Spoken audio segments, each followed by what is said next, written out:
തീർച്ചയായിട്ടും നമ്മളുടെ ഈ വിഷയം കലയും ശാസ്ത്രവും, ആർട്ട് ആൻഡ് സയൻസ്, അതിലെ ആവിഷ്കാര സ്വാതന്ത്ര്യത്തിൻ്റെ പ്രശ്നങ്ങൾ, പ്രതിസന്ധികൾ, ഇന്നത്തെ സമകാല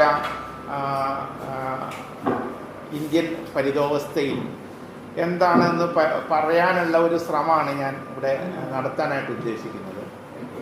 തീർച്ചയായിട്ടും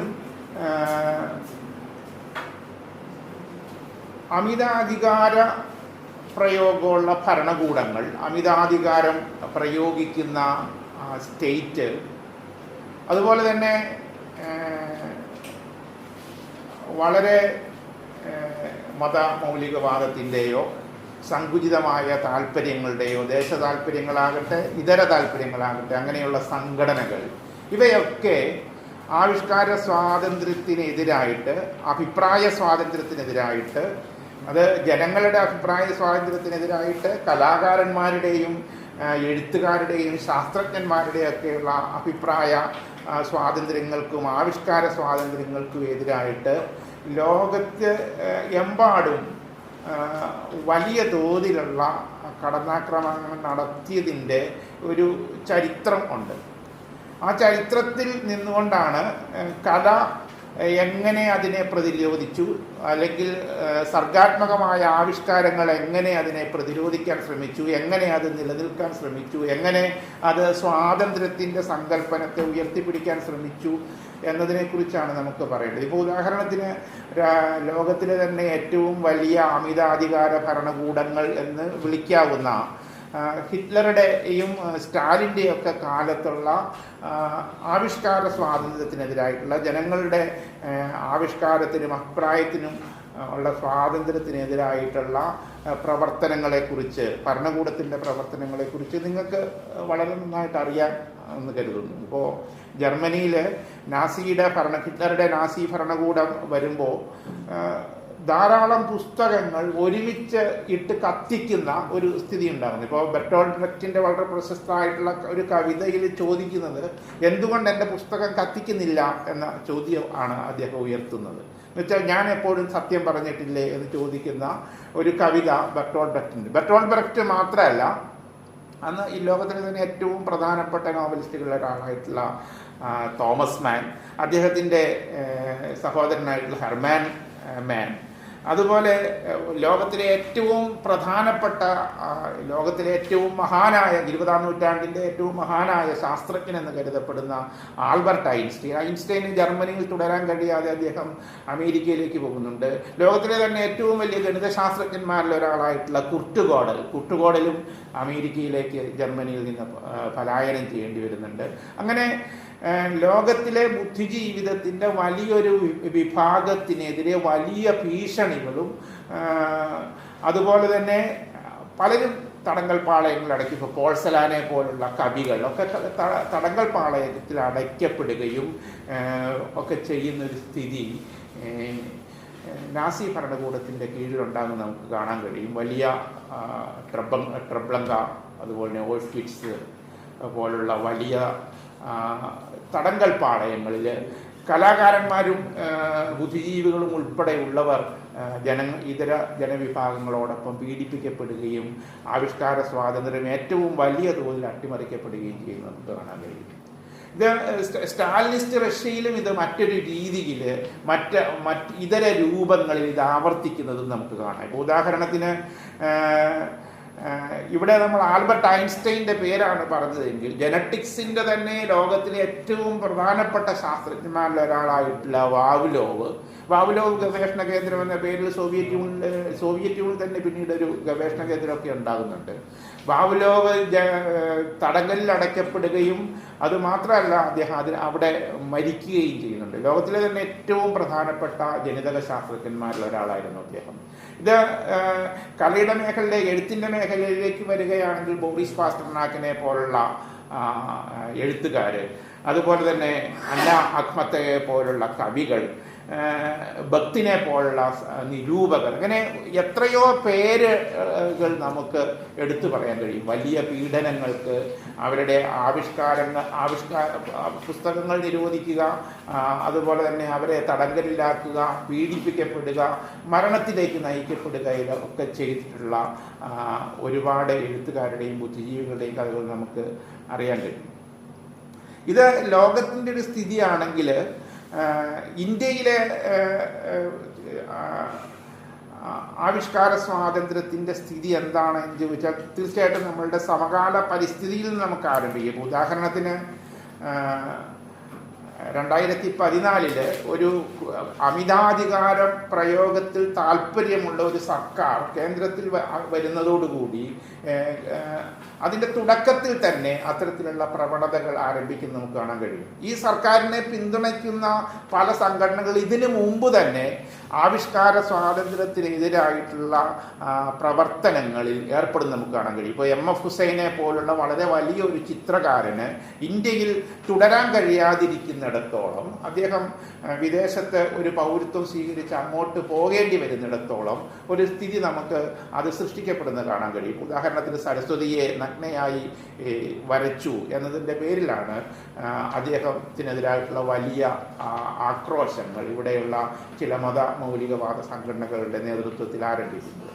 അപ്പോൾ ഇതിൻ്റെ തുടർച്ചയിൽ MF ഹുസൈന് ഇന്ത്യയിൽ തുടരാൻ കഴിയാത്തൊരു സ്ഥിതി ഉണ്ടാകുന്നത് നമുക്ക് കാണാൻ കഴിയും.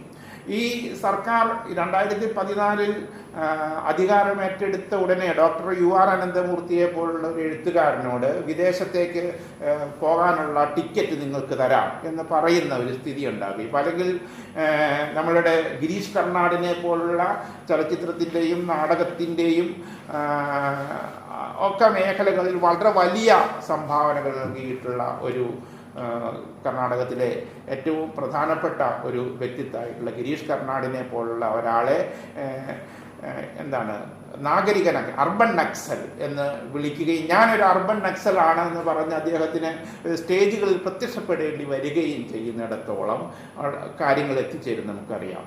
ശുഫാ മുദ്ഗലിനെ പോലുള്ളൊരു പാട്ടുകാരി അമേരിക്കയിലും ഇന്ത്യയിൽ മാത്രമല്ല അമേരിക്കയിൽ പോലും ഇത്തരത്തിലുള്ള സംഘടനകളുടെ മതമൗലികവാദപരമായിട്ടുള്ള വീക്ഷണങ്ങൾ ഉയർത്തിപ്പിടിക്കുന്ന സംഘടനകളുടെ പ്രതിഷേധങ്ങൾ മൂലം അവരുടെ പരിപാടികൾ തടസ്സപ്പെടുന്നതിൻ്റെയൊക്കെ സന്ദർഭങ്ങൾ ഈ 2014 ശേഷം തന്നെ പെട്ടെന്ന് നമുക്ക് കാണാനായിട്ട് കഴിയും. ഇപ്പോൾ കേരളത്തിൽ തന്നെ ബി രാജീവ മാഷ് എഴുതിയ ഒരു ലേഖനത്തിനെതിരെ ഇവിടെ ഒരു രാഷ്ട്രീയ സാംസ്കാരിക സംഘടന എന്ന പേരിലുള്ള ഒരു സംഘടന കേസ് കൊടുക്കുന്നതും ഒക്കെ കേരളത്തിൽ തന്നെ അന്ന് ആരംഭിക്കുന്നതും നമുക്ക് കാണാൻ കഴിയും. അപ്പോൾ ഇതിന് ശേഷം ഈ സർക്കാരിൻ്റെ തുടർന്നുള്ള പ്രവർത്തനങ്ങളിൽ നമുക്കറിയാം എത്രയോ എഴുത്തുകാർ, ബുദ്ധിജീവികൾ, അധ്യാപകർ, വിദ്യാർത്ഥികൾ, പത്രപ്രവർത്തകർ തടങ്കലിലായിരുന്നു. ഇപ്പോൾ വരവരറാവുവിനെ പോലുള്ള ഒരു കവി തടങ്കലിലാക്കപ്പെടുകയും ഈ അടുത്ത നാളിലാണ് അദ്ദേഹം വളരെ പ്രായമായിട്ടുള്ള ഒരു കവി അടുത്ത നാളിലാണ്. ആനന്ദ് തെന്തുൽക്കറെ പോലുള്ള ഒരു മനുഷ്യാവകാശ പ്രവർത്തകൻ ഈ അടുത്ത കാലത്താണ് പുറത്തു വന്നത്. ഒരു കാരണങ്ങൾ ഏതുമില്ലാതെ ആരോപണങ്ങൾ ഉന്നയിച്ച് UAPA പോലുള്ള വകുപ്പുകൾ ചുമത്തി ഇവർ തുറുങ്കിലടക്കപ്പെടുന്നത് നമുക്ക് കാണാൻ കഴിയും. സ്റ്റാൻ സ്വാമിയെ പോലുള്ള ഒരു മനുഷ്യാവകാശ പ്രവർത്തകൻ ജയിലിൽ മരിക്കുന്ന സ്ഥിതി ഉണ്ടാകുന്നത് നമുക്ക് കാണാൻ കഴിയും. ഇതോടൊപ്പമാണ് ഞാൻ നേരത്തെ പറഞ്ഞ രീതിയിലുള്ള സംഘടനകളുടെ പ്രവർത്തനങ്ങളിലൂടെ ഇപ്പോൾ ഗൗരി ലങ്കേഷിനെ പോലുള്ള ഒരു മാധ്യമ പ്രവർത്തക, നരേന്ദ്ര ദബോൾക്കറിനെ പോലുള്ളൊരു സ്വതന്ത്ര ചിന്തകൻ വധിക്കപ്പെടുന്നത് ഇത്തരത്തിലുള്ള സംഘടനകളുടെ ആവിഷ്കാരത്തിനെതിരായിട്ടുള്ള അസഹിഷ്ണുത പുലർത്തുന്ന, മനുഷ്യന് അഭിപ്രായം പറയാനുള്ള, വിമർശിക്കാനുള്ള, ഭരണകൂടത്തെയും തങ്ങളുടെ സാമൂഹിക സ്ഥിതിയെയൊക്കെ വിമർശിക്കാനുള്ള മനുഷ്യരുടെ അവകാശങ്ങൾക്കെതിരെ ഉള്ള നിലപാടെടുക്കുന്ന വളരെ അമിതാധികാര പ്രവണതകൾ കാണിക്കുന്ന ഭരണകൂടത്തിൻ്റെയും സംഘടനകളുടെയും ഒരു സ്വഭാവമായിട്ട് നമുക്ക് കാണാൻ കഴിയും. ഇപ്പോൾ ഈ ഏറ്റവും അടുത്ത ഇന്നലെ ഒരു റിപ്പോർട്ട് അനുസരിച്ച് ബോംബെ യൂണിവേഴ്സിറ്റിയിൽ നിന്നുള്ള ഒരു റിപ്പോർട്ടുകളാണ്. IIT Bombay IIT Indian institute of technology ബോംബെയിൽ നിന്ന് വരുന്ന ഒരു റിപ്പോർട്ട് അനുസരിച്ച് അവിടെ വിദ്യാർത്ഥികൾ നടത്തിയ ഒരു നാടകത്തിൻ്റെ പേര് രാഘവൻ എന്ന് പറയുന്നൊരു നാടകമാണ്. ഈ നാടകം കുട്ടികൾ അവതരിപ്പിച്ചു എന്നതിൻ്റെ പേരിൽ അത് രാമനെയും സീതയെയും തങ്ങൾക്കിഷ്ടമല്ലാത്ത രീതിയിലാണ് അവതരിപ്പിച്ചത് എന്നതിൻ്റെ പേരിൽ ചിലർ നൽകിയ പരാതിയുടെ അടിസ്ഥാനത്തിൽ വിദ്യാർത്ഥികൾക്ക് 1.2 ലക്ഷം രൂപ പിഴ ഈടാക്കാനായിട്ട് ഇന്ത്യൻ ഇൻസ്റ്റിറ്റ്യൂട്ട് ഓഫ് ടെക്നോളജിയുടെ അധികൃതർ നോട്ടീസ് നൽകിയിരിക്കുന്നതിനെ കുറിച്ചുള്ളൊരു വാർത്തയാണ് കഴിഞ്ഞ ദിവസം കാണുന്നത്. എന്നുവെച്ചാൽ വിദ്യാലയങ്ങളിൽ ഒരു നാടകം അവതരിപ്പിക്കാൻ തങ്ങളുടേതായിട്ടുള്ള വ്യാഖ്യാന സഹിതം ഒരു പുരാണ കൃതിയെ അല്ലെങ്കിൽ ഒരു ക്ലാസിക്കൽ കൃതിയെ തങ്ങളുടേതായിട്ടുള്ള വ്യാഖ്യാനത്തോടു കൂടി അവതരിപ്പിക്കാൻ വിദ്യാർത്ഥികൾക്ക് പോലും അവകാശം നിഷേധിക്കുന്ന രീതിയിലുള്ള പ്രവർത്തനങ്ങൾ നടന്നുകൊണ്ടിരിക്കുന്നു എന്നുള്ളതാണ് നമ്മൾ കാണേണ്ടത്. ഇപ്പോൾ ഉദാഹരണത്തിന് ബൈബിളാകട്ടെ, മഹാഭാരതമാകട്ടെ, ലോകത്തിലെ ഏത് മതഗ്രന്ഥങ്ങളാകട്ടെ, ഇവയൊക്കെ പല രീതിയിലുള്ള, ഇപ്പോൾ ഉദാഹരണത്തിന് രാമായണത്തിൻ്റെ സ്ത്രീ വായനകൾ, രാമായണത്തിൻ്റെ ദളിത് വായനകൾ ഒക്കെ കേരളത്തിൽ നടന്നിട്ടുണ്ട്. ഇത്തരം കൃതികൾ ഒക്കെ തങ്ങളുടെ ഇഷ്ടങ്ങൾക്കനുസരിച്ചല്ല എങ്കിൽ അവ നിരോധിക്കപ്പെടണം എന്ന ഒരു സ്ഥിതി സംജാതമാകുന്നത് ആവിഷ്കാരത്തിന്, അതുപോലെ തന്നെ ഒരു മനുഷ്യന് വ്യത്യസ്തമായ ആശയങ്ങളെ സൃഷ്ടിക്കാനുള്ള മനുഷ്യൻ്റെ കഴിവുകളെ കെടുത്തുന്ന ഒരു പ്രവണതയാണ് നമുക്ക് കാണാൻ കഴിയും. ഇപ്പോൾ ഏറ്റവും അവസാനമായിട്ട് അരുന്ധതി റോയി, ഇപ്പോൾ ഇന്ത്യയിൽ ബുക്കർ പ്രൈസ് നേടിയിട്ടുള്ള 3 പേരിൽ ഏക വനിതയാണ് അരുന്ധതി റോയിയും അതുപോലെ തന്നെ കാശ്മീരിലെ പ്രൊഫസർ ഷൗക്കത്തിനും എതിരെയായിട്ടുള്ള UAPA കേസിൻ്റെ വാർത്തയാണ് നമ്മൾ ഏറ്റവും അവസാനമായി കേട്ട വാർത്തകളിലൊന്ന്. അവർക്കെതിരെ UAPA കേസ് ഊപ്പ അനുസരിച്ച് കേസ് രജിസ്റ്റർ ചെയ്യാൻ പോകുന്നു എന്നാണ്. ഇത് 2010 നമ്മളുടെ എഴുത്തുകാരി നടത്തിയ ഒരു പ്രഭാഷണത്തെ ചൊല്ലിയാണ് ഈ അറസ്റ്റ് ഇന്ന് വരുന്നതെന്നുള്ളതാണ് ഏറ്റവും രസകരമായിട്ടുള്ളൊരു കാര്യം. എന്ന് വെച്ചാൽ ഈ ഭരണകൂടം അധികാരമേൽക്കുന്നതിന് എത്രയോ മുമ്പ് നടന്ന ഒരു സംഭവത്തെ ചൊല്ലി ഉള്ള ഒരു കേസിൻ്റെ പേരിൽ ഇന്ന് അവർക്കെതിരെ യാതൊരു വിചാരണകളുമില്ലാതെ തടങ്കലിടാം എന്ന നിയമമനുസരിച്ച് ലോകത്തിലെ ഏറ്റവും പ്രശസ്തയായിട്ടുള്ള ഇന്നത്തെ ഇന്ത്യയിലെ തന്നെ ഏറ്റവും ലോകമെമ്പാടും ആദരിക്കുന്ന ഒരു എഴുത്തുകാരിയെ തടങ്കലിടാനുള്ള ശ്രമങ്ങൾക്ക് ഡൽഹി ലഫ്റ്റനന്റ് ഗവർണർ അനുവാദം കൊടുത്തിരിക്കുന്നു എന്നുള്ളൊരു വാർത്തയാണ് നമ്മൾ ഏറ്റവും അവസാനമായിട്ട് കാണുന്നത്. അപ്പോൾ ഇതാണ് ലോകത്തിലെ നമ്മളുടെ ഇന്ത്യയിലുള്ള ഒരു സമകാലികമായ സ്ഥിതി. ഇപ്പോൾ ഈ തെരഞ്ഞെടുപ്പിന് ശേഷം, ഇപ്പോൾ 2024 ലോക്സഭാ തെരഞ്ഞെടുപ്പിന് ശേഷം ജനങ്ങൾക്കിടയിൽ ഒരു ഭയം കുറഞ്ഞിട്ടുണ്ട് എന്നൊരു തോന്നൽ നമുക്കുണ്ട്. കാരണം ജനങ്ങൾക്ക് ചിലത് സാധിക്കും എന്ന ഒരു തോന്നൽ അത് സൃഷ്ടിക്കുന്നുണ്ട് എന്ന് സാമാന്യേന സ്വതന്ത്രമായിട്ടുള്ള മാധ്യമങ്ങളിലൊക്കെ പ്രവർത്തിക്കുന്നവർ ഒരു വിശ്വാസം വരുന്നത് പോലെയുണ്ട്. പക്ഷേ ജനങ്ങൾക്ക് ഭയം കുറയുന്നു എന്ന തോന്നൽ ഒരിക്കലും ഒരു അമിതാധികാര ഭരണകൂടത്തിന് രുചിക്കുന്ന ഒന്നല്ല. അതുകൊണ്ട് തന്നെ അമിതാധികാര ഭരണകൂടം അതിൻ്റെ ദംഷ്ട്രകൾ കൂടുതൽ മൂർച്ചയോടെ, കൂടുതൽ ക്രൗര്യത്തോടെ പ്രകടിപ്പിക്കാനുള്ള ഒരു സ്ഥിതി കൂടി ഇത് സൃഷ്ടിക്കുന്നുണ്ട് എന്ന് നാം കാണാതിരുന്നുകൂടാ. അതിനെക്കുറിച്ച് ഇപ്പോൾ അടുത്ത കാലത്ത് ഈയിടെ അറസ്റ്റ് ചെയ്ത് തടങ്കലിലാക്കപ്പെട്ട് പുറത്തുവിട്ട ആനന്ദൻ തുള്ളയുടെ ഒരു പ്രസ്താവന കഴിഞ്ഞ ദിവസം വരെയുണ്ട്. അധികം ഒരു മനുഷ്യാവകാശ പ്രസ്താവനയാണ്. അദ്ദേഹം മുറിവേറ്റ കടുവ എന്ന രീതിയിലാണ് നമ്മളുടെ ഭരണാധികാരിയെ കാണുന്നത്. ഈ മുറിവേറ്റ കടുവ തീർച്ചയായും പ്രതികാരം ചെയ്യുമെന്ന്, അത് ദളിതുകൾക്കും അതുപോലെ തന്നെ ഇന്ത്യയിലെ ന്യൂനപക്ഷത്തിനും അതുപോലെ തന്നെ ബുദ്ധിജീവിതത്തിനും എതിരായിട്ടുള്ള അതിൻ്റെ പ്രവർത്തനം അത് തുടർന്നുകൊണ്ടേയിരിക്കുമെന്ന്, മറ്റൊരു രീതിയിൽ അമിതാധികാര സർക്കാരിന് ഭയമില്ലാത്ത ജനത ഒരു ഭീഷണിയാണെന്ന്, അതുകൊണ്ട് ഭയപ്പെടുത്തുക എന്ന നയം അത് ഇതര രൂപത്തിൽ തുടരും എന്ന് നമ്മളോട് അദ്ദേഹം പറയുന്നുണ്ട്. അപ്പോൾ ഇതാണ് ഇന്നത്തെ നമ്മളുടെ ഒരു സ്ഥിതി. എന്നാൽ ഇന്ത്യയുടെ ജനാധിപത്യത്തെക്കുറിച്ചുമൊക്കെ ചിന്തിച്ചിരുന്ന, ഇന്ത്യ ജനാധിപത്യത്തിൻ്റെതായിട്ടുള്ള ഒരു അന്തരീക്ഷത്തിൽ മുന്നോട്ട് പോകണമെന്ന് ആഗ്രഹിച്ചിരുന്ന, സാമ്രാജ്യത്വ വിരുദ്ധ പ്രക്ഷോഭത്തിൻ്റെയും ദേശീയ സ്വാതന്ത്ര്യ സമര പ്രസ്ഥാനത്തിൻ്റെയൊക്കെ ഭാഗമായിരുന്ന നേതാക്കൾ, ഡോക്ടർ BR അംബേദ്കറിനെയും ജവഹർലാൽ നെഹ്റുവിനെയും ഒക്കെ പോലുള്ള നേതാക്കൾ യഥാർത്ഥത്തിൽ നമ്മളുടെ ഭരണഘടന വിഭാവനം ചെയ്യുമ്പോഴും അതുപോലെ തന്നെ നമ്മളുടെ രാജ്യത്ത് ഇതര രൂപത്തിലുള്ള ജനാധിപത്യ പ്രസ്ഥാനങ്ങൾ ഉയർന്നു വരേണ്ടതിനെക്കുറിച്ച് ആഗ്രഹിക്കുകയൊക്കെ ചെയ്യുന്ന ഒരു സ്ഥിതി ചുരുങ്ങിയ പക്ഷം അധികാര കൈമാറ്റത്തിൻ്റെ തൊട്ടടുത്തുള്ള വർഷങ്ങളിലെങ്കിലും ഇന്ത്യയിൽ നിലനിന്നിരുന്നു എന്ന് വേണം നമുക്ക് കരുതാൻ. കാരണം ജനാധിപത്യത്തിൻ്റെ മൂല്യങ്ങൾ ഒരു രാജ്യം എത്തിപ്പിടിക്കേണ്ട, രാജ്യം കൈവരിക്കേണ്ട പ്രധാനപ്പെട്ട മൂല്യങ്ങളാണ് എന്ന രീതിയിലുള്ള ഒരു വിശ്വാസം അന്നത്തെ ഭരണഘടനയുടെ നിർമ്മാതാക്കൾക്കും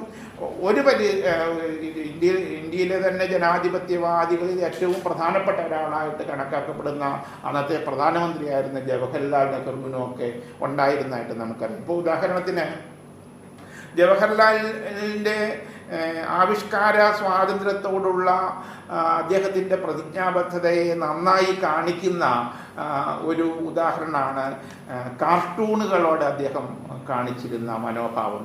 നിങ്ങൾക്ക് എല്ലാവർക്കും അറിയാവുന്നതുപോലെ ഇന്ത്യയിലെ തന്നെ ഏറ്റവും പ്രധാനപ്പെട്ട കാർട്ടൂണിസ്റ്റുകളിൽ ഒരാളായിട്ടുള്ള ശങ്കറിനോട് ഡോണ്ട് സ്പെയർ മീ ശങ്കർ എന്ന് പറയും, എന്നെ ഒഴിവാക്കരുത് എന്ന് പറയാനുള്ള ഒരു ആർജവം അന്നത്തെ ഈ പ്രധാനമന്ത്രിയും രാജ്യത്തിൻ്റെ ഏറ്റവും പ്രധാനപ്പെട്ട നേതാക്കളുടെ ഒരാളുമായിരുന്ന നെഹ്റു കാണിക്കുന്നത് നമുക്ക് കാണാൻ കഴിയും.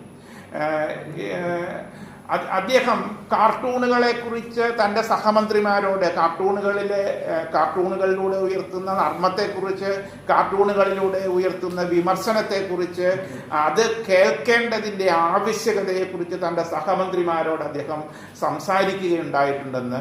അതുമാത്രമല്ല, ഈ സഹമന്ത്രിമാരിൽ പലരും, ഇതിനോട് വിമുഖരായിരുന്നവരിൽ പലരും നെഹ്റുവിൻ്റെ ഈ മനോഭാവം കണ്ടതിന് ശേഷം തങ്ങളും നെഹ്റുവിനെ പോലെ ആയിത്തീരാൻ ായിട്ടുള്ള ശ്രമങ്ങളിൽ ഏർപ്പെടുന്നുണ്ടെന്ന് ഉള്ള വാർത്തകളുണ്ട്. ഇപ്പോൾ ഉദാഹരണത്തിന് ബോംബെയിലെ അന്ന് ആഭ്യന്തര വകുപ്പ് മന്ത്രിയായിരുന്ന മൊറാർജി ദേശായി, അന്ന് അദ്ദേഹം നടപ്പിലാക്കാൻ കുതിരപ്പന്തയുമായിട്ടൊക്കെ എന്തോ ബന്ധപ്പെട്ടിട്ടുള്ള ഒരു കാര്യം അദ്ദേഹം നടപ്പിലാക്കാനായിട്ട് അദ്ദേഹം തീരുമാനിക്കുന്ന ഇതിനെതിരായിട്ട് വന്ന ഒരു കാർട്ടൂൺ കണ്ടതിന് ശേഷം അദ്ദേഹം പെട്ടെന്ന് ഒരു മന്ത്രിസഭാ യോഗത്തിൽ കാർട്ടൂണിസ്റ്റുകൾ ഇങ്ങനെ പെരുമാറുന്നതിനെതിരായിട്ടുള്ള അഭിപ്രായം പുറപ്പെടുവിക്കുകയും അതിനെതിരെ നടപടികൾ വേണമെന്നുള്ള രീതിയിലുള്ള അഭിപ്രായങ്ങൾ ഉന്നയിക്കുകയും ചെയ്തൊരു സന്ദർഭത്തിൽ പെട്ടെന്ന് തന്നെ ഈ മറ്റൊരു രീതിയിൽ നെഹ്റുവിൻ്റെ മൂല്യങ്ങളുടേതായിട്ടുള്ള ഒരു പ്രതിഫലനം എന്നോളം യഥാർത്ഥത്തിൽ ഭരണഘടന അവർക്ക് അതിനുള്ള സ്വാതന്ത്ര്യം നൽകുന്നുണ്ടെന്ന്, അത് കലാകാരൻ്റെ അഭിപ്രായ സ്വാതന്ത്ര്യത്തിൻ്റെ, കലാകാരൻ്റെ ആവിഷ്കാര സ്വാതന്ത്ര്യത്തിൻ്റെ പ്രശ്നമാണ് എന്ന്, അത്തരം കാര്യങ്ങൾ പറയാൻ, അവർക്കുള്ള വിമർശനങ്ങൾ രേഖപ്പെടുത്താൻ ഭരണഘടന അധികാരം നൽകുന്നുണ്ടെന്നുള്ള കാര്യങ്ങൾ സൂചിപ്പിക്കപ്പെടുകയും മൊറാർജി ദേശായി അതിൽ നിന്ന് പിന്മാറുകയും ചെയ്യുന്നതായിട്ടുള്ള ഇതുണ്ട്. അതുമാത്രമല്ല, പല മന്ത്രിമാരും നെഹ്റു ഇതിനോട് കാണിച്ച ഒരു മനോഭാവത്തെ സ്വീകരിക്കാനായിട്ട് ശ്രമിക്കുന്നത് നമുക്ക് കാണാൻ കഴിയും. അപ്പോൾ ഈ സങ്കീർണമായിട്ടുള്ള ആശയങ്ങൾ മറ്റൊരു രീതിയിൽ വളരെ വ്യക്തമായിട്ട് നർമ്മത്തോടെ അവതരിപ്പിക്കാൻ കഴിയുന്ന കലയുടെ, അതുപോലെ തന്നെ വ്യാഖ്യാനക്ഷമതയുടെ വളരെ സമ്മിശ്രണമായിട്ടുള്ള ഒരു കലാരൂപം എന്നുള്ള നിലയ്ക്ക് കാർട്ടൂണുകൾക്ക് വളരെ പ്രാധാന്യമുണ്ട്. അത് മറ്റൊരു രീതിയിൽ നമ്മളുടെ സമൂഹം അഭിമുഖീകരിക്കുന്ന പ്രശ്നങ്ങളെ വളരെ ലളിതമായി ജനങ്ങളുടെ മുമ്പിലേക്ക് കൊണ്ടുവരാനും അതിനകത്ത് ജനങ്ങളെ ഇൻവോൾവ് ചെയ്യിപ്പിക്കാനുമുള്ളൊരു ശേഷി കാർട്ടൂണുകൾക്കുണ്ട് എന്നുള്ള കാര്യത്താണ്. അത് മറ്റൊരു മണ്ഡലത്തിലൂടെ നോക്കുകയാണെങ്കിൽ നമുക്ക് കാണാൻ കഴിയും, ആവിഷ്കാര സ്വാതന്ത്ര്യത്തിൻ്റെ നമുക്ക് രേഖപ്പെടുത്താനുള്ള കാര്യങ്ങളുടെ ഏറ്റവും പ്രത്യക്ഷമായ രൂപത്തിൽ അവതരിപ്പിക്കുന്നതിലൂടെ രൂക്ഷമായ വിമർശനങ്ങൾ, ഫലിതം, ഇതൊക്കെ അവതരിപ്പിക്കുന്നതോടുകൂടി സാമൂഹിക അവബോധം സൃഷ്ടിക്കാനും മറ്റൊരു രീതിയിൽ ചിന്തിക്കാൻ പ്രേരിപ്പിക്കാനും ഒക്കെയുള്ള ശേഷി ഈ കാർട്ടൂണുകൾ, അത് തീർച്ചയായിട്ടും അതിൻ്റെ പരിഹാസ സ്വഭാവം, അതിൻ്റെ മറ്റൊരു രീതിയിൽ അത് ഉണർത്തുന്ന പ്രകോപനപരമായ സ്വഭാവം സഹിഷ്ണുതയില്ലാത്തവരിൽ ചിലപ്പോൾ പിരിമുറുക്കങ്ങൾ സൃഷ്ടിച്ചേക്കാം. എന്നാൽ അത് മറ്റൊരു രൂപത്തിൽ അനുരഞ്ജനത്തിൻ്റെയായിട്ട് സംഭാഷണത്തിൻ്റെയൊക്കെ ഉപകരണമായിട്ട് അത് പ്രവർത്തിക്കുന്നത് നമുക്ക് കാണാനായിട്ട് കഴിയും. ഇതൊക്കെ ആകുമ്പോൾ തന്നെയും ഇന്ത്യയിൽ ഇപ്പോൾ എങ്ങനെ ഇതുപോലുള്ളൊരു അമിതാധികാര ഭരണകൂടത്തിന് അധികാരം പ്രയോഗിക്കാനുള്ള ശേഷി ഉണ്ടാകുമെന്ന് ചോദിച്ചാൽ തീർച്ചയായിട്ടും അതിനുള്ള പഴുതുകൾ നമ്മളുടെ നടപ്പു വ്യവസ്ഥയിലുണ്ടെന്ന് നമ്മൾ കാണാതിരുന്നുകൂടാ. ഇപ്പോൾ കൊളോണിയൽ കാലഘട്ടത്തിലെ പല നിയമങ്ങളും ഈ രീതിയിൽ മറ്റൊരു രീതിയിൽ തുടരുന്നുണ്ട്. അത് ഇപ്പോൾ പത്രസ്ഥാപനങ്ങളെ, പുസ്തകങ്ങളെ, അച്ചടിച്ച പുസ്തകങ്ങളെ അവയൊക്കെ നിരോധിക്കുന്നതിനോ കണ്ടുകെട്ടുന്നതിനോ ഒക്കെയുള്ള അധികാരങ്ങൾ നൽകുന്ന കൊളോണിയൽ കാലത്തെ നിയമങ്ങളുണ്ട്. ഉദാഹരണത്തിന് സ്വദേശാഭിമാനി രാമകൃഷ്ണപിള്ളയെ പോലുള്ള ഒരാളുടെ നാട് കടത്തുന്നതിന് സാധിക്കുന്ന രീതിയിലുള്ള നിയമങ്ങൾ അക്കാലത്തുണ്ട്. ഇപ്പം 1876 ഒരു ഡ്രാമാറ്റിക് പെർഫോമൻസ് ആക്ട് എന്ന പേരിൽ ഒരു നിയമം, ഒരു കൊളോണിയൽ നിയമമുണ്ട്. അത് യഥാർത്ഥത്തിൽ പ്രാദേശിക സർക്കാരുകൾക്ക് നൽകുന്ന ഒരു അധികാരമാണ്. നാടകങ്ങൾ നേരത്തെ തന്നെ സെൻസർ ചെയ്യാനും അതിനെ നിരോധിക്കാനും ഒക്കെയുള്ള അവകാശം സർക്കാരിന് നൽകുന്നതാണ് ഈ നിയമം. അപ്പോൾ ഈ നിയമം ഉപയോഗിച്ചുകൊണ്ട് കേരളത്തിൽ ഇടതുപക്ഷ സർക്കാർ പോലും ചില നാടകങ്ങളെ നിരോധിച്ചിട്ടുണ്ടെന്ന് നമുക്ക് കാണാൻ കഴിയും. അപ്പോൾ ഇത് ഇപ്പോഴും ഇത്തരത്തിലുള്ള സാധ്യതകൾ നിലനിർത്തുന്നുണ്ടെന്നാണ്, ഇത്തരത്തിലുള്ള സാധ്യതകളെയാണ് അമിതാധികാര ഭരണകൂടം ഉപയോഗിക്കുന്നതെന്ന് നമുക്ക് കാണാൻ കഴിയും. അത് സർക്കാരിന് അപകീർത്തികരമാണെന്ന് പറയുക, രാജ്യദ്രോഹപരമാണെന്ന് പറയുക, അല്ലെങ്കിൽ അത് ഏതെങ്കിലും മതങ്ങളുടെ വികാരങ്ങളെ വ്രണപ്പെടുത്തുന്നുണ്ടെന്ന് പറയുക. ഇപ്പോൾ ഉദാഹരണത്തിന് നമുക്കറിയാം, PM ആന്റണിയുടെ ക്രിസ്തുവിൻ്റെ 6-ാം തിരുമുറിവ് എന്ന് പറയുന്ന നാടകത്തിൻ്റെ ഇപ്പോൾ തൃശ്ശൂരിലാണ് അതിലെ ഏറ്റവും പ്രധാനപ്പെട്ട അതിനെതിരായിട്ടുള്ള പ്രതിഷേധങ്ങൾ നടക്കുന്നത്. കേരളത്തിൽ നടന്ന ഏറ്റവും വലിയ ആവിഷ്കാര സ്വാതന്ത്ര്യ സംരക്ഷണ കൺവെൻഷൻ ക്രിസ്തുവിൻ്റെ 6-ാം തിരുമുറിവ് എന്ന നാടകം നിരോധിച്ചതിനെതിരായിട്ടുള്ള ഒന്നായിരുന്നു. അപ്പോൾ അത് അങ്ങനെയുള്ള ഒരു സന്ദർഭം കേരളത്തിലുണ്ടാകുന്നുണ്ട്. ഇപ്പോൾ നാടുഗദ്ദിക എന്നുള്ള ഇപ്പോൾ ജനകീയ സാംസ്കാരിക വേദി അവതരിപ്പിച്ച നാടുഗദ്ദിക എന്നുള്ള നാടകം നിരോധിക്കപ്പെടുന്നത്, മറ്റൊരു രീതിയിൽ അതിന് പ്രദർശനാനുമതി നിഷേധിക്കപ്പെടുന്നത് ഇടതുപക്ഷ സർക്കാരിൻ്റെ കാലത്താണ്, നായനാർ സർക്കാർ അധികാരത്തിലിരിക്കുന്ന ഒരു സന്ദർഭത്തിലാണ്. ഈ അടുത്ത കാലത്ത് നിങ്ങൾക്കറിയാം, ഫ്രാൻസിസ് നൊറോണയുടെ ഒരു ചെറുകഥയെ ആസ്പദമാക്കിയിട്ട് രചിക്കപ്പെട്ട എന്താണ് കക്കുകളി എന്നുള്ള കഥയെ ആസ്പദമാക്കി രചിക്കപ്പെട്ട ഒരു നാടകത്തിനെതിരായിട്ട് മത അധികാരികൾ രംഗത്ത് വരികയും അതിൻ്റെ പേരിൽ ആ നാടകം നിരോധിക്കപ്പെടുകയും ആ നിരോധനത്തെ ലംഘിച്ചുകൊണ്ട് അവരുടെ അത് കളിക്കുകയുണ്ടായെങ്കിൽ പോലും തീർച്ചയായിട്ടും ഇങ്ങനെയുള്ള വളരെ അശാന്തമായ ഒരു അന്തരീക്ഷത്തിൽ അതിന് തുടർച്ചയായിട്ടുള്ള നാടക അവതരണങ്ങൾക്ക് സാധ്യതയില്ല എന്ന് നമുക്കറിയാം. അപ്പം അത്തരത്തിലുള്ള ഭീഷണികൾ ഇപ്പോഴും തുടരുന്നത് നമുക്ക് കാണാൻ കഴിയും. ഇപ്പം നെഹ്റുവിനെ പോലുള്ളവരുടെ പുരോഗമനപരമായ നിലപാടുകൾക്ക് ഇടയിലും ഈ കാർട്ടൂണുകൾ സെൻസർ ചെയ്യുന്നതിനോ അല്ലെങ്കിൽ ആവിഷ്കാര സ്വാതന്ത്ര്യത്തിനെതിരായിട്ടുള്ള നിലപാടുകൾ ഉയർത്തിപ്പിടിക്കുന്നതിന് ഭരണകൂടങ്ങൾക്ക് കഴിയുന്നതിന് ഉള്ള സാധ്യതകൾ ഉണ്ടെന്നാണ് കാണാൻ കഴിയും. ഇപ്പോൾ ഉദാഹരണത്തിന് ഇത് ഏറ്റവും അധികമായി അമിതാധികാര പ്രയോഗം നടത്തുന്നത് ഇന്ത്യയിലെ തന്നെ ഏറ്റവും വലിയ ജനാധിപത്യവാദി എന്ന് നാം ഇപ്പോൾ പറഞ്ഞ നെഹ്റുവിൻ്റെ മകളായിട്ടുള്ള ഇന്ദിരാഗാന്ധിയുടെ ഭരണകൂടത്തിൻ്റെ കാലത്താണെന്ന് നമുക്കറിയാം. അത് അടിയന്തരാവസ്ഥയിൽ ഇന്ത്യയിൽ അഭിപ്രായ സ്വാതന്ത്ര്യത്തിൻ്റെ ആവിഷ്കാര സ്വാതന്ത്ര്യത്തിൻ്റെ പല രീതിയിലുള്ള ആവിഷ്കാരങ്ങളും ഇപ്പോൾ മാധവിക്കുട്ടി അവരുടെ ജീവചരിത്രത്തിൽ ഒക്കെ അവരുടെ ഓർമ്മക്കുറിപ്പുകളിലൊക്കെ എഴുതുന്നത് പോലെ ഒരു ഉദാഹരണം എന്നുള്ള നിലയ്ക്ക് ഞാൻ പറയുകയാണ്. ഇപ്പോൾ കേരളത്തിൽ നിന്ന് തന്നെ നമുക്ക് ഒരുപാട് ഉദാഹരണങ്ങൾ. എം കൃഷ്ണൻകുട്ടിയെ പോലുള്ളൊരു കവി കേരളത്തിൽ അറസ്റ്റ് ചെയ്യപ്പെടുന്നുണ്ട്. കേരളത്തിൽ ഈ മനുഷ്യാവകാശ പ്രവർത്തനത്തിൻ്റെ മേഖലകളിലുണ്ടായിട്ടുള്ള വലിയ കടന്നുകയറ്റങ്ങൾ അല്ലാതെ തന്നെ നമുക്ക് അറിയാൻ കഴിയുന്ന ഒരു കാര്യമാണ്. കന്നഡയിലുള്ള വളരെ സ്നേഹലതാ റെഡ്ഡിയെ പോലുള്ള വളരെ പ്രശസ്തരായിട്ടുള്ള ചലച്ചിത്ര പ്രവർത്തകർ ജയിലിൽ മരിക്കുന്നൊരു സ്ഥിതി അക്കാലത്ത് സൃഷ്ടിക്കപ്പെടുന്നുണ്ട്. ആന്ധ്രയിലെ പ്രധാനപ്പെട്ട ശ്രീയെ പോലുള്ള ചേരബന്ധരാജുവിനെ പോലുള്ള ഒരുപാട് കവികൾ അക്കാലത്ത് വലിയ പീഡനങ്ങൾക്ക് ഇരയാകുന്നുണ്ട്. ഇത് മാത്രമല്ല, ഇപ്പം ഞാൻ പറഞ്ഞ മാധവിക്കുട്ടിയുടെ ഒരു അനുഭവം. മാധവിക്കുട്ടി എന്ന് ബോംബെയിലാണ് താമസിക്കുന്നത്.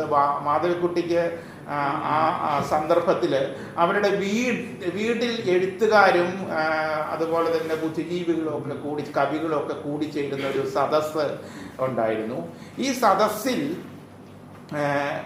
ഭരണകൂടത്തിന് എതിരായിട്ടുള്ള കാര്യങ്ങളാണ് ചർച്ച ചെയ്യപ്പെടുന്നതെന്ന പേരിൽ അത് അവരുടെ വീട് സെർച്ച് ചെയ്യുകയും അവരുടെ ഭർത്താവായിട്ടുള്ള മാധവദാസിനോട് സർക്കാർ അവധിയിൽ പ്രവേശിക്കാൻ ആവശ്യപ്പെടുകയും ഏതാണ്ട്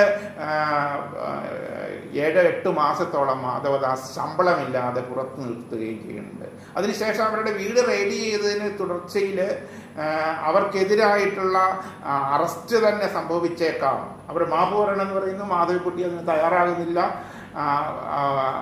അതിനുശേഷം അവരെ രക്ഷിച്ചത് അച്യുതമേനോനാണെന്നാണ് പറയുന്നത്. അവരെ മറ്റൊരു പ്രൊജക്റ്റിൻ്റെ ഭാഗമായിട്ട് കേരളത്തിലേക്ക് വിളിക്കുകയും കേരളത്തിൽ വിനോദസഞ്ചാര വികസനത്തിനുള്ള ഏതോ പദ്ധതിയുടെ അന്വേഷകയായിട്ട് അവരെ നേരെ ജയിലിലേക്ക് അടയ്ക്കാതെ സർക്കാരിൻ്റെ വിനോദസഞ്ചാര വകുപ്പിൻ്റെ തടവറയിൽ അവരെ ഒതുക്കുകയാണ് ചെയ്തതെന്ന് കേട്ടിട്ടുണ്ട്. അപ്പോൾ ഇങ്ങനെ അഭിപ്രായ സ്വാതന്ത്ര്യത്തിനെതിരായിട്ടുള്ള പ്രവർത്തനങ്ങൾ ഏറ്റവും അധികം മൂർച്ഛിച്ച ഒരു കാലഘട്ടമാണ് നമ്മളുടെ അടിയന്തരാവസ്ഥയുടെ കാലഘട്ടമെന്ന് നമുക്കറിയാം. അന്നത്തെ അടിയന്തരാവസ്ഥയുടെ ഘട്ടത്തെ മറ്റൊരു രീതിയിൽ എഴുതുന്ന വിജയൻ്റെ ധർമ്മപുരാണം എന്ന നോവൽ വളരെ പ്രധാനപ്പെട്ട ഒന്നാണല്ലോ.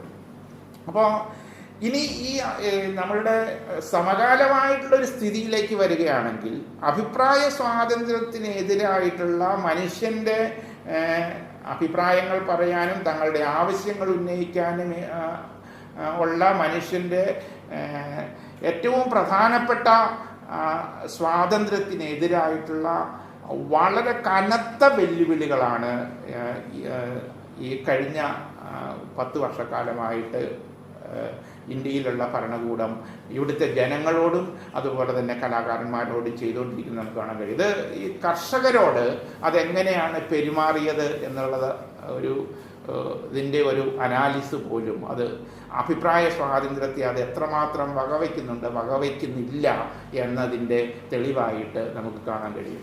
കർഷകർക്ക് പ്രക്ഷോഭം നടത്താനുള്ള എല്ലാ അവസരങ്ങളും നിഷേധിക്കുന്ന രീതിയിൽ രാജ്യത്തിൻ്റെ തലസ്ഥാനത്ത് വലിയ കിടങ്ങുകളും അതുപോലെ തന്നെ ആണിക്കിടക്കുകളും കോൺക്രീറ്റ് ഭിത്തികളും ഒക്കെ നിർമ്മിച്ചുകൊണ്ടാണ് കർഷകരുടെ ഒരു സമരത്തെ അത് നേരിട്ടത്. അത് അവർക്ക് ജലം നിഷേധിക്കുക, സമരം ചെയ്യുന്നവർക്ക് വെള്ളം നിഷേധിക്കുക, സമരം ചെയ്യുന്നവർക്ക് വൈദ്യുതി നിഷേധിക്കുക, സമരം ചെയ്യുന്നവർക്ക് ഇൻ്റർനെറ്റ് അവസരങ്ങൾ നിഷേധിക്കുക, ഇങ്ങനെയുള്ള എല്ലാ വിധത്തിലുള്ള മനുഷ്യന് അവരുടെ നിത്യജീവിതത്തിന് ആവശ്യമായിട്ടുള്ള സൗകര്യങ്ങൾ പോലും നിഷേധിച്ചുകൊണ്ട് അഭിപ്രായം പറയാനുള്ള തങ്ങളുടെ അഭിപ്രായങ്ങൾ ജനങ്ങളുടെ മേൽ അറിയിക്കാനുള്ള ശ്രമങ്ങളെ, കർഷകരുടെ ശ്രമങ്ങളെ അത് പരാജയപ്പെടുത്താൻ ശ്രമിക്കുന്നത് നമുക്ക് കാണാൻ കഴിയും. അഭിപ്രായ സ്വാതന്ത്ര്യവും ജീവിതത്തിന് അന്തസ്സും വാഗ്ദാനം ചെയ്യുന്ന ഭരണഘടനയുടെ വകുപ്പുകളെ അത് മിക്കവാറും പൂർണ്ണമായും ഇല്ലാതാക്കുകയും സംസാരിക്കാനും ഒത്തുകൂടാനും കൂട്ടുകൂടാനും യാത്ര ചെയ്യാനും ചുറ്റിക്കറങ്ങാനും, അത് ഈ കർഷകർ, പഞ്ചാബിൽ നിന്നുള്ള കർഷകർ അങ്ങനെയുള്ള ഒരു ശ്രമത്തിലാണ് അവിടെ. അങ്ങനെ ഇത്തരത്തിലുള്ള എല്ലാ അവകാശങ്ങളും ഈ കർഷകർക്ക് നിഷേധിക്കപ്പെടുന്നത് നമുക്ക് കാണാൻ കഴിയും. സ്വതന്ത്രമായിട്ടുള്ള എല്ലാത്തരം ആവിഷ്കാരങ്ങളെയും ഭരണകൂടം കർഷകർക്ക് നിഷേധിക്കുന്നത് നമുക്ക് കാണാൻ കഴിയും. അതുപോലെ തന്നെ കാരവൻ പോലുള്ള മാധ്യമങ്ങളുടെ ട്വിറ്റർ അക്കൗണ്ടുകൾ ഇത്തരം വാർത്തകൾ, കർഷകരുടെ സമരമൊക്കെ ആയിട്ട് ബന്ധപ്പെട്ടിട്ടുള്ള വാർത്തകൾ നൽകുന്ന ട്വിറ്റർ അക്കൗണ്ടുകൾ അത് നിർത്തിവെച്ചതായിട്ട് നമുക്ക് കാണാൻ കഴിയും. ഇതോടൊപ്പം തന്നെയാണ് ഇപ്പോൾ ഇത്തരം കാര്യങ്ങൾ വരുമ്പോൾ സ്വാഭാവികമായും ജനങ്ങളുടെ പ്രതിരോധങ്ങൾ, പ്രതിഷേധങ്ങൾ പല രൂപങ്ങളിലുണ്ടാകും. അത് ഇപ്പോൾ സാമൂഹിക മാധ്യമങ്ങളിലൂടെ, ട്വിറ്റർ സന്ദേശങ്ങളിലൂടെ, അതുപോലെ തന്നെ സ്റ്റാൻഡപ്പ് കൊമേഡിയന്മാരുടെ പ്രകടനങ്ങളിലൂടെ, കാർട്ടൂണുകളിലൂടെ ഒക്കെ അത് വരിക വളരെ സ്വാഭാവികമാണ്. രണ്ട് കാർട്ടൂണിസ്റ്റുകളും സ്റ്റാൻഡപ്പ് കൊമേഡിയന്മാരും ഒക്കെ എങ്ങനെയാണ് ഇതിനെ അഭിമുഖീകരിച്ചതും എന്താണ് അവർക്ക് എതിരെ എടുത്ത നിലപാടെന്ന് നമ്മൾ നോക്കുകയാണെങ്കിൽ, ഇപ്പോൾ ഉദാഹരണത്തിന് രണ്ട് സ്റ്റാൻഡപ്പ് കൊമേഡിയന്മാർ, അവരുടെ പേര് കുനാൽ കംറ, മുനാവർ ഫറൂഖി എന്നീ രണ്ട് സ്റ്റാൻഡപ്പ് കൊമേഡിയന്മാർ. യഥാർത്ഥത്തിൽ എന്താണ് ചെയ്തത്? കോമഡി മറ്റൊരു രീതിയിൽ ഒരു രാഷ്ട്രീയ പ്രവർത്തനമാക്കി മാറ്റി അത് ഭരണകൂടത്തിൻ്റെ അക്രമത്തെ ചോദ്യം ചെയ്യുന്ന, അനുകരണത്തിലൂടെ പരിഹസിക്കുന്ന ഒരു രീതിയാണ് ഇവർ സാധാരണയായിട്ട് അനുവർത്തിക്കുന്നത്. സർക്കാരുകൾ സർക്കാർ എന്താണ് ചെയ്യുന്നതെന്ന രീതിയിൽ അവരുടെ പ്രവർത്തികൾക്ക് അവരെ തന്നെ ഉത്തരവാദികളാക്കുന്ന ഒരു വിയോജിപ്പിനെ നർമ്മരൂപത്തിൽ അവതരിപ്പിക്കുന്ന, പരിഹസിക്കുന്ന ഒരു ബുദ്ധിപരമായ പ്രകടനമാണ് ഈ കുനാൽ കംറയുടെയും മുനവർ ഫാറൂഖിയുടെയൊക്കെ സ്റ്റാൻഡപ്പ് കൊമേഡിയന്മാർ ചെയ്തിരുന്നത്.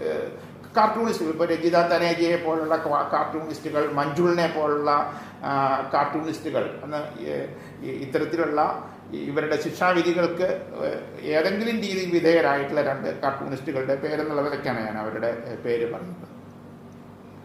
ഒരു BJP MLA മകന്റെ പരാതിയുടെ അടിസ്ഥാനത്തിലാണ് താൻ ചെയ്യുക പോലും ചെയ്യാത്ത തമാശകൾ പറഞ്ഞു എന്നുള്ള പേരിൽ മുനവർ ഫാറൂഖി ജയിലിലാകുന്നത്.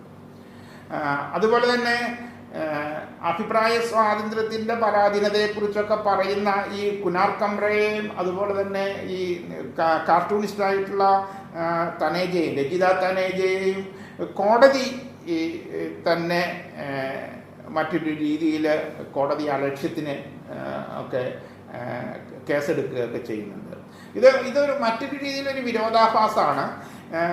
നമ്മളുടെ ഭരണകൂടത്തിൻ്റെ ഇതിന് നടപ്പിലാക്കേണ്ട എക്സിക്യൂട്ടീവുകളുടെ അധികാരങ്ങൾ, അമിതമായിട്ടുള്ള അധികാരങ്ങൾ പരിശോധിക്കുന്നതിനും അതിന് ഭരണഘടനാപരമായിട്ട് മറ്റൊരു രീതിയിൽ ഒരു സ്ഥാപനം എന്നുള്ള രീതിയിൽ അതിനെ കൈകാര്യം ചെയ്യുന്നതിനുമൊക്കെ രൂപകൽപ്പന ചെയ്തിട്ടുള്ള കോടതികൾ പലപ്പോഴും ഈ അഭിപ്രായ സ്വാതന്ത്ര്യത്തിൻ്റെയൊക്കെ കാര്യങ്ങളിൽ പലപ്പോഴും ഭരണകൂടത്തോടൊപ്പം നിൽക്കുന്ന ഒരു സമീപനം സ്വീകരിക്കുന്ന, വളരെ എന്നുവെച്ചാൽ അമിതാധികാരത്തിന് കീഴടങ്ങുന്ന നീതിന്യായ വ്യവസ്ഥയും നമ്മൾ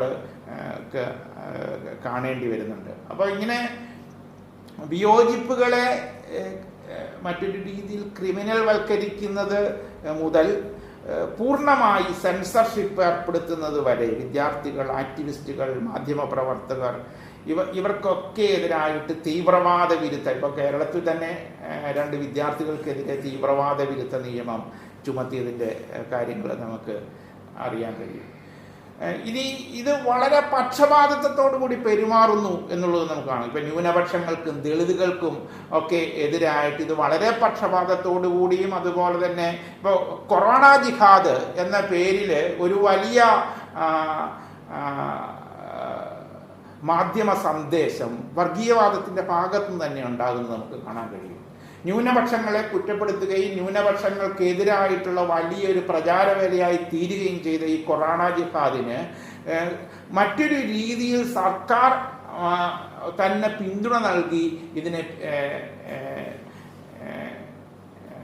പ്രചരിപ്പിക്കുന്നത് നമുക്ക് കാണാൻ കഴിയും. അത് ഒട്ടും ആശ്ചര്യകരമല്ല. സർക്കാർ തന്നെ വർഗീയ കലാപങ്ങളെ സ്പോൺസർ ചെയ്ത ഒരു കാലഘട്ടം കൂടിയായിരുന്നു ഇത്. ഇപ്പോൾ ഡൽഹിയിൽ നടന്ന കലാപത്തിൽ സർക്കാർ ആദ്യത്തെ 3 ദിവസം ഇടപെടുന്നത് പോലുമില്ല. വർഗീയ കലാപം തുടരാൻ അനുവദിക്കുന്ന ഒരു സ്ഥിതി അത് സൃഷ്ടിക്കുന്നത് നമുക്ക് കാണാൻ കഴിയും. അപ്പോൾ ഇത്തരത്തിൽ അത് ചെയ്യുന്ന അവർ തന്നെ ഇപ്പോൾ മറ്റൊരു രീതി, ഇപ്പം അർണബ് ഗോസ്വാമിയെ പോലുള്ള അയാളുടെ റിപ്പബ്ലിക്കൻ ടിവിയിലൊക്കെ നടത്തുന്ന വളരെ വിവാദപരവും അതുപോലെ തന്നെ ന്യൂനപക്ഷങ്ങളെ ആക്ഷേപിക്കുന്നതും പരിഹസിക്കുന്നതും ആയിട്ടുള്ള യാതൊരുവിധ യാഥാർത്ഥ്യവുമായി ഒരു കുലബന്ധം പോലും ഇല്ലാത്ത കാര്യങ്ങളെ അനുവദിക്കുന്ന സർക്കാർ ഏതെങ്കിലും രീതിയിൽ ജനകീയമായിട്ടുള്ള യാഥാർത്ഥ്യത്തോടെയുള്ള പ്രശ്നങ്ങളുടെ മേൽ മുഖം തിരിക്കുന്നത് നമുക്ക് കാണാൻ കഴിയും. അങ്ങനെ അഭിപ്രായ സ്വാതന്ത്ര്യത്തിലുള്ള അവകാശത്തിനെ സർക്കാരിന് ഇഷ്ടമുള്ള അഭിപ്രായത്തെ മാത്രം പ്രേക്ഷിക്കുന്നതിനുള്ള അവകാശമായിട്ട് ചുരുക്കി, അങ്ങനെ യഥാർത്ഥത്തിൽ അഭിപ്രായം എന്നത് സർക്കാരിൻ്റെ അഭിപ്രായമായി ചുരുങ്ങിപ്പോകുന്നത്, അങ്ങനെ മനുഷ്യൻ്റെ എല്ലാവിധത്തിലുള്ള സർഗാത്മകമായിട്ടുള്ള ശേഷികളെയും ഇത് തടയുന്നതിനുള്ള ശ്രമമായിട്ട് മാറിത്തീരും നമുക്ക് കാണാൻ കഴിയും. അപ്പോൾ ഇതിനെതിരായിട്ടുള്ള വളരെ പ്രധാനപ്പെട്ട ചില നടപടികളൊക്കെ ആദ്യകാലങ്ങളിൽ തന്നെ നമ്മളുടെ ബുദ്ധിജീവികളിൽ നിന്നോ പ്രവർത്തകരിൽ നിന്നോ, എന്ന് വെച്ചാൽ സിനിമാ പ്രവർത്തകരോ എഴുത്തുകാരിൽ നിന്നൊക്കെ ഉണ്ടാകുന്നുണ്ടെന്നുള്ളതും പ്രധാനമാണ്. തീർച്ചയായിട്ടും ഇങ്ങനെയൊക്കെയുള്ള വളരെ വലിയ ആക്ഷേപങ്ങളും ഇപ്പോൾ മതമൗലികവാദ സംഘടനകളിൽ നിന്നൊക്കെയുള്ള വലിയ ആക്രമണങ്ങളും ആക്രോശങ്ങളും ഉണ്ടാകുമ്പോഴും അരുന്ധതി റോയിയെ പോലുള്ള ഒരു എഴുത്തുകാരി തങ്ങളുടെ വാക്കുകൾ ഒരിക്കലും പിൻവലിക്കുകയോ അത് വീണ്ടും വീണ്ടും മൂർച്ചയോടുകൂടി പറയുന്നതാണ് നാം കാണുന്നത്. ഇപ്പോൾ ഡോക്യുമെൻ്ററി ഫിലിമുകളുടെയോ ഫീച്ചർ ഫിലിമുകളുടെയോ ഒക്കെ ലോകത്തിലേക്ക് നമ്മൾ വരികയാണെങ്കിൽ ആനന്ദ് പട്വർദ്ധനെ പോലുള്ള ഒരു സംവിധായകൻ, ഒരു ഡോക്യുമെൻ്ററി സംവിധായകൻ കഴിഞ്ഞ കാലത്ത് നിർവഹിച്ചിട്ടുള്ള വളരെ സുപ്രധാനമായിട്ടുള്ള ചില കാര്യങ്ങളെക്കുറിച്ച് നമ്മൾ ഈ സന്ദർഭത്തിൽ പറയേണ്ടതായിട്ടുണ്ടെന്ന് തോന്നുന്നു. ആനന്ദ് പട്വർദ്ധൻ ഒരു ഡോക്യുമെൻ്ററി സംവിധായകൻ, ഡോക്യുമെൻ്ററികളുടെ സംവിധായകൻ എന്നുള്ള നിലയ്ക്കാണ് ആനന്ദ് പട്വർദ്ധൻ വളരെ പ്രധാനമായിട്ടിരിക്കുന്നത്. അദ്ദേഹത്തിൻ്റെ ചലച്ചിത്രങ്ങൾ ഇപ്പോൾ രാം കെ നാം, ഫാദർ സൺ ആൻഡ് കോളിവാർ, അല്ലെങ്കിൽ വാർ ആൻഡ് പീസ്, ഇവയൊക്കെയാണ് അദ്ദേഹത്തിൻ്റെ വളരെ പ്രധാനം. ഇപ്പോൾ രാം കെ നാം എന്നുള്ള ചലച്ചിത്രം, എന്ന ഡോക്യുമെൻ്ററി ചലച്ചിത്രം ഈ ബാബറി മസ്ജിദ് തകർക്കപ്പെടുന്നതിന് തൊട്ട് മുമ്പ് നടത്തുന്ന തയ്യാറെടുപ്പുകളെ കുറിച്ചുള്ള, അത് എങ്ങനെ ഇത് ചെയ്യുന്നതിനെ കുറിച്ചുള്ള ഒരു ഡോക്യുമെൻ്ററിയാണ്. ആനന്ദ് പട്വർദ്ധൻ തയ്യാറാക്കിയ ഒരു ഡോക്യുമെൻ്ററിയാണ്. അപ്പോൾ ഈ ഡോക്യുമെൻ്ററി തയ്യാറാക്കുമ്പോഴും അതിൽ തുടർച്ചയായിട്ടും അദ്ദേഹം വളരെ വലിയ പ്രതിസന്ധികളെ അദ്ദേഹത്തിന് അഭിമുഖീകരിക്കേണ്ടി വരുന്നുണ്ട്. ഉദാഹരണത്തിനത് സെൻസർ ബോർഡിൻ്റെ അടുത്തേക്ക് പോവുക. ഇത്തരം ഡോക്യുമെൻ്ററികളൊക്കെ ചെയ്യുമ്പോഴും ഇപ്പോൾ ഈ ശീർഷകങ്ങൾ തന്നെ സൂചിപ്പിക്കുന്നത് പോലെ ഇവയൊക്കെ തന്നെ മറ്റൊരു രീതിയിൽ ഇന്ത്യൻ യാഥാർത്ഥ്യത്തെ ജനങ്ങളുടെ മുമ്പിൽ കൃത്യമായി അവതരിപ്പിക്കണമെന്ന വളരെ പ്രതിജ്ഞാബദ്ധമായിട്ടുള്ള ഒരു ഇടപെടലാണ് ആനന്ദ് പട്വർദ്ധൻ നടത്തുന്നത്. അപ്പോൾ അതിനു വേണ്ടിയിട്ട് യഥാർത്ഥത്തിൽ എന്താണ് ജനങ്ങൾ പറയുന്നത്, എന്താണ് യഥാർത്ഥത്തിൽ നടക്കുന്നത് എന്നതിനെക്കുറിച്ചുള്ള യഥാർത്ഥ രേഖകൾ കാണിക്കുക എന്നതാണ് അദ്ദേഹത്തിൻ്റെ പലപ്പോഴുള്ള രീതി. അപ്പോൾ ഇങ്ങനെയുള്ള ഇതിന് പലപ്പോഴും സെൻസർ ബോർഡുകൾ ഒക്കെ വിഘാതങ്ങൾ സൃഷ്ടിക്കുന്നതിനെ കുറിച്ച്, അപ്പോൾ അദ്ദേഹം തീർച്ചയായിട്ടും സെൻസർ ബോർഡുകളിലൂടെ കടന്നു പോവുക എന്നൊരു നയമാണ് അദ്ദേഹം സ്വീകരിച്ചത്. തീർച്ചയായും മറിച്ചൊരു സമീപനം സ്വീകരിക്കുന്നവരുണ്ട്. ഇപ്പോൾ സെൻസർഷിപ്പ് പാടില്ല. ഇപ്പോൾ സിനിമകളെ പുസ്തകങ്ങളിൽ നിന്ന് വ്യത്യസ്തമാക്കുന്ന ഒരു കാര്യം അതാണല്ലോ. പ്രീ സെൻസർഷിപ്പ് വേണം സിനിമകൾക്ക്. ഒരു സിനിമ നമ്മൾ എടുത്തു കഴിഞ്ഞാൽ അത് സെൻസർ ചെയ്യാതെ ഇന്ത്യയിൽ ഒരിടത്തും പ്രദർശിപ്പിക്കപ്പെടാൻ പാടില്ല എന്നുള്ളതാണ് നിയമം. സെൻസർ ബോർഡിൻ്റെ സർട്ടിഫിക്കറ്റോടുകൂടി മാത്രമേ അത് പ്രദർശിപ്പിക്കൂ. അതേസമയം പുസ്തകങ്ങൾക്ക് അങ്ങനെയില്ല. പക്ഷേ പുസ്തകങ്ങൾ അങ്ങനെ പ്രസിദ്ധീകരിക്കപ്പെട്ടാൽ അത് നിരോധിക്കപ്പെടാനും അതുപോലെ തന്നെ അത് വിതരണം ചെയ്യുന്നതിനോ കണ്ടുകെട്ടുന്നതിനോ ഒക്കെയുള്ള നിയമങ്ങളും ഇന്ത്യയിലുണ്ട്. അപ്പോൾ അത് ഒരു പോസ്റ്റ് സെൻസർഷിപ്പാണ് എന്ന് വെച്ചാൽ പ്രസിദ്ധീകരണത്തിന് ശേഷം. ഇത് പ്രീ സെൻസർഷിപ്പാണ് സിനിമകളെ സംബന്ധിച്ചിടത്തോളം നടപ്പിലാക്കപ്പെടുന്നത്. അപ്പോൾ ഇങ്ങനെ ഒരു പ്രീ സെൻസർഷിപ്പിലൂടെ തൻ്റെ ചിത്രം കടന്നു പോകട്ടെ എന്നൊരു സമീപനമാണ് ആനന്ദ് പട്വർദ്ധൻ സ്വീകരിക്കുന്നത്. ആനന്ദ് പട്വർദ്ധൻ സെൻസർ ബോർഡിനെ സമീപിക്കുന്നു. സെൻസർ ബോർഡ് തൻ്റെ ചിത്രങ്ങളിൽ നിന്നുള്ള ഭാഗങ്ങൾ വെട്ടി നീക്കാൻ ആവശ്യപ്പെടുന്നു. താനത് വെട്ടി നീക്കുന്നില്ലെന്ന് പറയുന്നു. അതിനു വേണ്ടിയിട്ട് തൻ്റേതായിട്ടുള്ള വാദഗതികൾ ഉന്നയിച്ചുകൊണ്ട് അപ്പീലുകൾ സമർപ്പിക്കുന്നു. ഈ അപ്പീലുകൾ നിരസിക്കപ്പെട്ടാൽ അദ്ദേഹം ഭരണഘടനയുടെ സവിശേഷമായിട്ടുള്ള വകുപ്പുകൾ പ്രകാരം ഹൈക്കോടതിയിലോ സുപ്രീം കോടതിയിലോ പോകുന്നു. ഇങ്ങനെ വളരെ വലിയ ഒരു പ്രക്രിയയിലൂടെ കടന്നു പോയിക്കൊണ്ടാണ് അദ്ദേഹം തൻ്റെ ചലച്ചിത്രങ്ങൾ ഇന്നത്തെ രൂപത്തിൽ അവതരിപ്പിക്കുന്നത്. അപ്പോൾ ഈ സിനിമാറ്റോഗ്രാഫ് നിയമത്തിനുള്ളിലെ അപ്പീൽ പ്രക്രിയ, പിന്നീട് ഹൈക്കോടതി, സുപ്രീം കോടതി, ഇതിലൂടെ ഒക്കെ കടന്നു പോയതിന് ശേഷമാണ് അദ്ദേഹം തൻ്റെ ചലച്ചിത്രങ്ങൾ പ്രേക്ഷകരുടെ മുമ്പിൽ അവതരിപ്പിക്കാനുള്ള അംഗീകാരം നേടിയെടുക്കുന്നത്. ഈ ചലച്ചിത്രങ്ങൾക്ക് ഉദാഹരണത്തിന് 1992 ചിത്രീകരിക്കപ്പെട്ട രാം കെ നാം എന്നുള്ള ചലച്ചിത്രത്തിന് ദേശീയ അവാർഡ് ലഭിക്കുകയുണ്ടായി. ദേശീയ അവാർഡ് ലഭിച്ച ഈ ചലച്ചിത്രം ദൂരദർശനിൽ പ്രക്ഷേപണം ചെയ്യുന്നതിന് വിസമ്മതിക്കുന്നതോടുകൂടി അദ്ദേഹത്തിൻ്റെതായിട്ടുള്ള തന്ത്രത്തെ അദ്ദേഹം മറ്റൊരു രൂപത്തിൽ ഉപയോഗിക്കുന്നു. തൻ്റെ ചലച്ചിത്രം ഇന്ത്യയിലെ പരമാധികാര ബോർഡായിട്ടുള്ള സെൻസർ ബോർഡ് പരിശോധിക്കുകയും അതിന് സർട്ടിഫിക്കറ്റ് നൽകുകയും ചെയ്തിട്ടുള്ളതാണെന്നും തൻ്റെ ചലച്ചിത്രത്തിന് ദേശീയ അവാർഡ് ലഭിച്ചിട്ടുള്ളതാണെന്നും ഇത്തരമൊരു ചലച്ചിത്രം ദൂരദർശൻ പ്രക്ഷേപണം ചെയ്യുന്നില്ല എന്ന് പറയുന്നത് യഥാർത്ഥത്തിൽ തൻ്റെ അഭിപ്രായ സ്വാതന്ത്ര്യത്തിനെതിരായിട്ടുള്ള ദൂരദർശൻ്റെ ഒരു നടപടിയാണ് എന്ന് അദ്ദേഹം അവകാശപ്പെടുകയും വീണ്ടും കോടതിയിൽ പോവുകയും ചെയ്യുന്നു. ഈ സന്ദർഭത്തിൽ മറ്റൊരു കാര്യം കൂടി അദ്ദേഹം പറയുന്നു.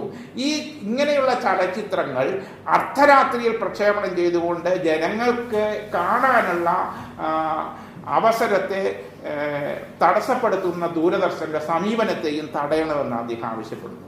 കോടതി യഥാർത്ഥത്തിൽ പട്വർദ്ധന പലപ്പോഴും കോടതികൾ അങ്ങനെയും ചെയ്യുന്നുണ്ട്. ആ സന്ദർഭത്തിൽ പട്വർദ്ധന അനുകൂലമായിട്ടുള്ള വിധിയാണ്. തീർച്ചയായിട്ടും 2014 ശേഷമുള്ളൊരു സ്ഥിതിയല്ല അത്. പട്വർദ്ധന അനുകൂലമായിട്ടുള്ള വിധി ലഭിക്കുന്നു.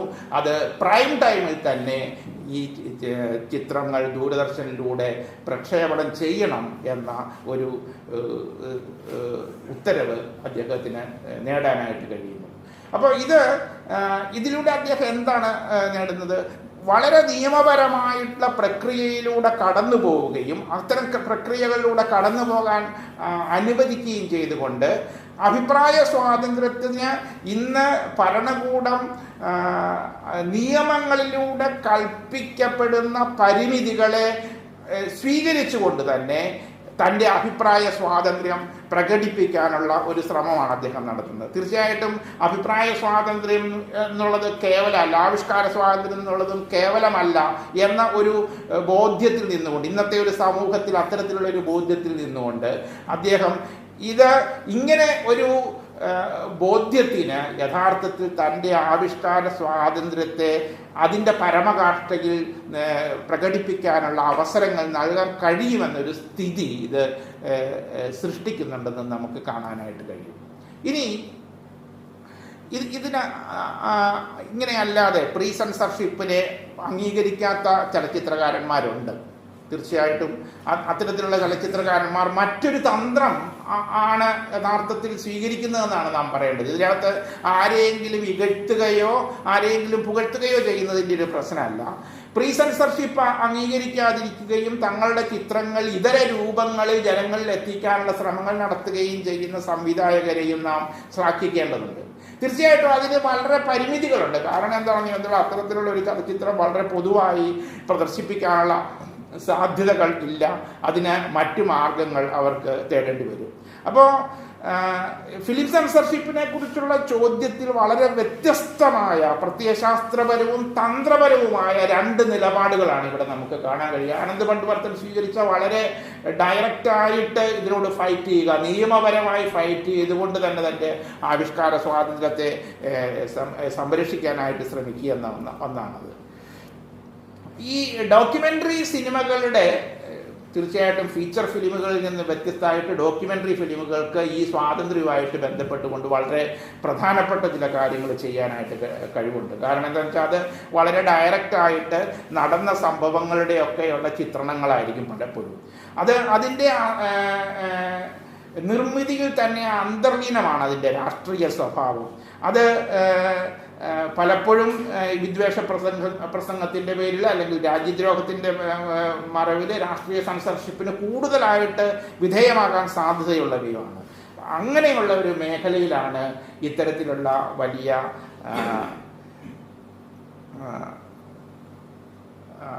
പ്രകടനങ്ങൾ നടത്താൻ നമ്മളുടെ കലാകാരന്മാർക്ക് കഴിഞ്ഞിട്ടുള്ളതെന്നുള്ളത് തീർച്ചയായിട്ടും ഇവയൊക്കെ മറ്റൊരു രീതിയിൽ ജനതയുടെ ചെറുത്തുനിൽപ്പിൻ്റെ, നമ്മളുടെ ബുദ്ധിജീവിതത്തിൻ്റെ ചെറുത്തുനിൽപ്പിൻ്റെ പ്രധാനപ്പെട്ട ഉദാഹരണങ്ങളാണ്. ഇനി ഈ കൊറോണയായിട്ടൊക്കെ ബന്ധപ്പെട്ട് കൊറോണ കാലത്ത് തീർച്ചയായിട്ടും കൊറോണ കാലം ഒരു അമിതാധികാര സർക്കാർ ഉപയോഗിച്ചത് തീർച്ചയായിട്ടും തങ്ങളുടെ അമിതാധികാരത്തെ ഉറപ്പിക്കുന്നതിന് വേണ്ടിയിട്ടാണ്.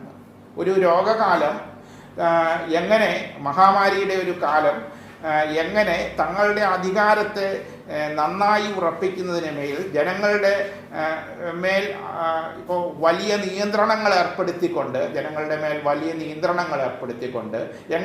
എങ്ങനെ തങ്ങളുടെ അധികാരത്തെ ഉറപ്പിക്കാം എന്നുള്ളതിൻ്റെ നല്ല ഒരു ഉദാഹരണമായിരുന്നു ഈ കൊറോണയുടെ കാലം.